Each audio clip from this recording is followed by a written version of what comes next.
এটা বেশিরভাগ ক্ষেত্রে অনুষ্ঠান বাড়িতেই খেয়ে থাকি। স্টাফড পটেটো কারি আজ বানালাম। আলুর খোসা ছাড়িয়ে রেখেছিলাম, এবার কিছুটা কেটে বাদ দিয়ে মাঝখানটা কুড়িয়ে বার করে নিলাম। কোরানো আলুগুলোকেও ছোট ছোট করে কেটে আলাদা করে রেখে দিলাম। এবার কড়াতে তেলের মধ্যে গ্যাস কমিয়ে চাপা দিয়ে দিয়ে আলুগুলোকে লাল করে ভেজে তুলে নিলাম। সময় নিয়ে ভাজতে হবে যাতে আলুগুলো পুরোপুরি নরম হয়ে আসে। এবার তেল খানিকটা তুলে রেখে বাকি তেলে জিরে ফোড়নের মধ্যে কোরানো আলুগুলো দিয়ে নুন দিয়ে ভেজে নিলাম। ভালো করে ভাজা হলে ওতে কুচনো কাঁচা লঙ্কা, অল্প ছানা, হলুদ গুঁড়ো, জিরে গুঁড়ো, ধনেপাতা দিয়ে ভেজে নিয়ে চিনি আর গরম মশলা দিয়ে মিশিয়ে নামিয়ে নিলাম। ঠান্ডা হলে আলুর মধ্যে পুরটা দিয়ে রেডি করে নিলাম।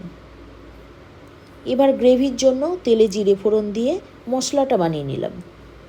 মিক্সিতে টক দই, সাদা তিল, আদা কাঁচা লঙ্কা বাটা, একটা টমেটো, চারমগজ, হলুদ গুঁড়ো, জিরে গুঁড়ো, ধনে গুঁড়ো, লঙ্কা গুঁড়ো, নুন, চিনি আর ধনেপাতা দিয়ে পেস্টটা বানিয়ে কড়াতে ঢেলে দিলাম। অল্প জল দিয়ে ভালো করে চাপা দিয়ে দিয়ে কষিয়ে নিলাম।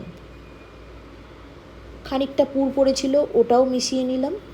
তারপর পুর ভরা আলুগুলো সব দিয়ে দিলাম। উপর থেকে ধনেপাতা আর গরম মশলা দিয়ে চাপা দিয়ে মিনিট 5 রান্না করলাম। তারপর ফ্রেশ ক্রিম দিয়ে চাপা দিয়ে রেখে দিলেই রেডি।